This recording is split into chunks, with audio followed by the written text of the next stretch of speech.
É muito bom ter você aqui no nosso Minuto de Reflexão.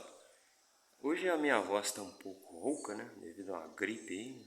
Me perdoe se a voz não estiver muito boa.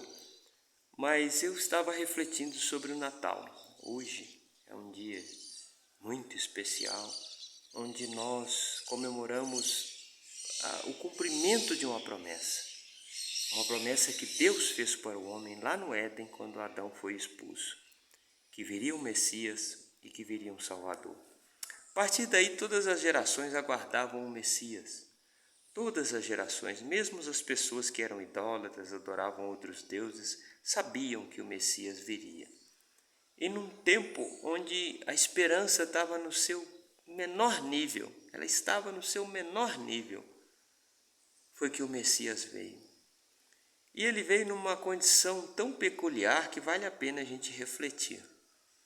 Primeiro, que ele nasceu exatamente em Belém, cidade de Davi, onde Ruth colhia nos campos, onde Deus benignamente pegou uma mulher moabita para colocar na descendência do Salvador. Mas em Belém não havia nenhum hotel, nenhuma casa que pudesse hospedar a família de Deus, Maria, José e a criança que estava para nascer. Fique pensando um pouco e comece a imaginar.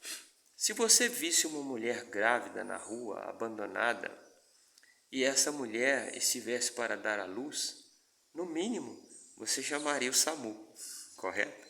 Essa pessoa não ficaria sem assistência. Mas Maria e José ficaram sem assistência. Em uma terra que o conceito de hospitalidade é diferente do nosso aqui no Brasil. O conceito nosso de hospitalidade no Brasil, misericórdia, não no meio de Israel e outros povos também.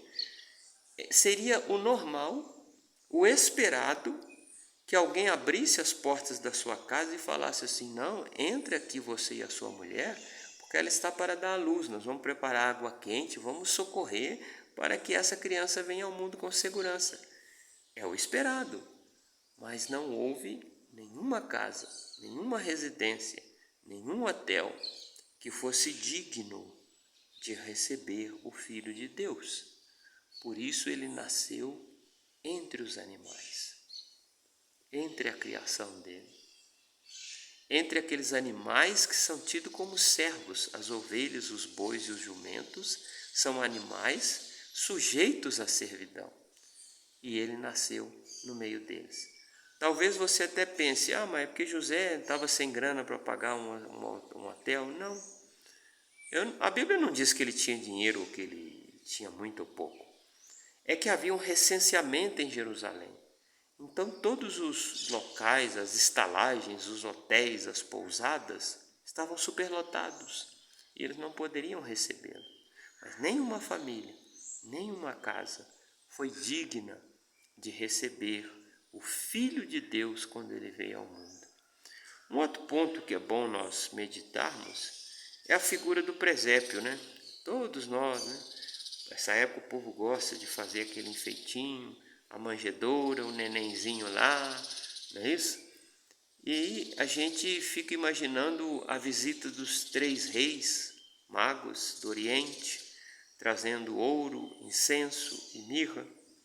Mas deixa eu te falar, a cena que o presépio descreve é uma cena que não aconteceu.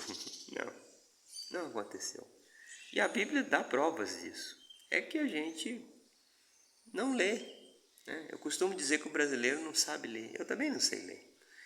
Veja bem, quando os magos vieram, eles não viram uma estrela brilhante no céu como um canhão de luz iluminando a manjedoura.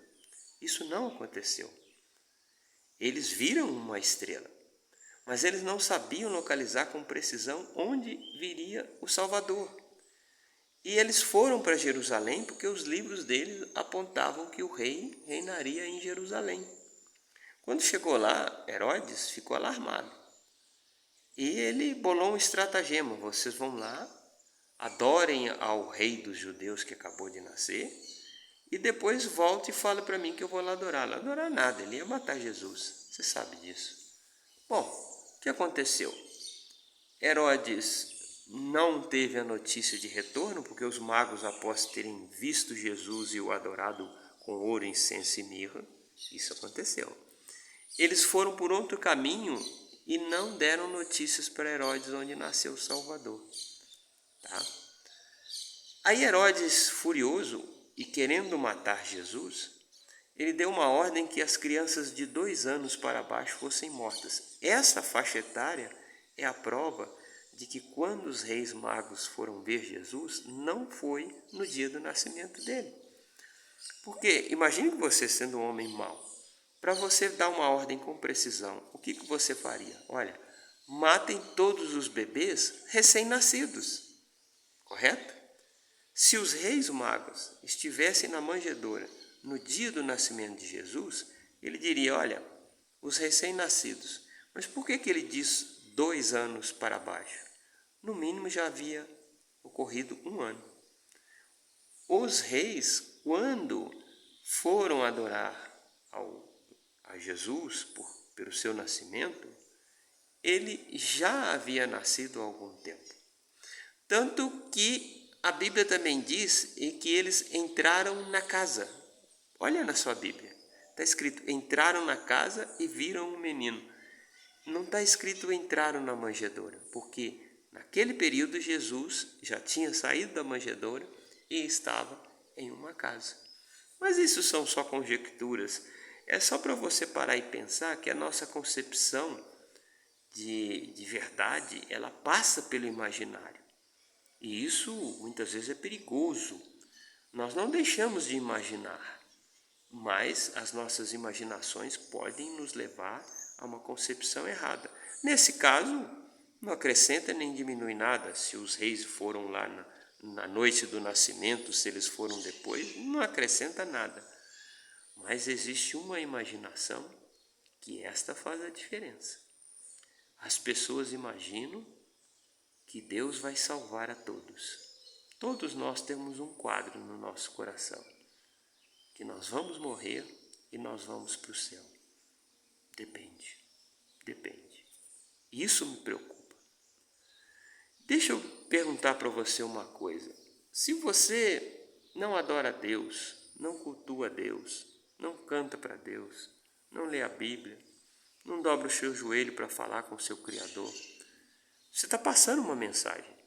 A minha esposa costuma dizer que o nosso silêncio, ele grita nos ouvidos de Deus. Então, quando nós não oramos a Deus, quando nós não falamos com Deus, o nosso silêncio é um grito, dizendo, você não é importante para mim. Você não é a prioridade na minha vida. Eu me levanto e vou cuidar da minha vida, eu não faço uma oração. Sabe por quê? Porque Deus para mim não é importante. Aí eu pergunto, uma pessoa que pensa assim, que não quis Deus durante essa vida, que não quis o céu durante essa vida, quando ela morrer, ela vai querer ir para o céu? O que vai mudar quando ela morrer?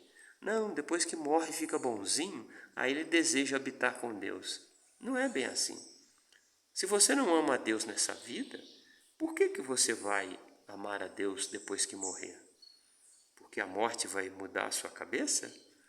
Porque você vai se tornar bonzinho depois que morrer? Não. Você precisa de Jesus. Você precisa aprender a amar a Deus nesta vida.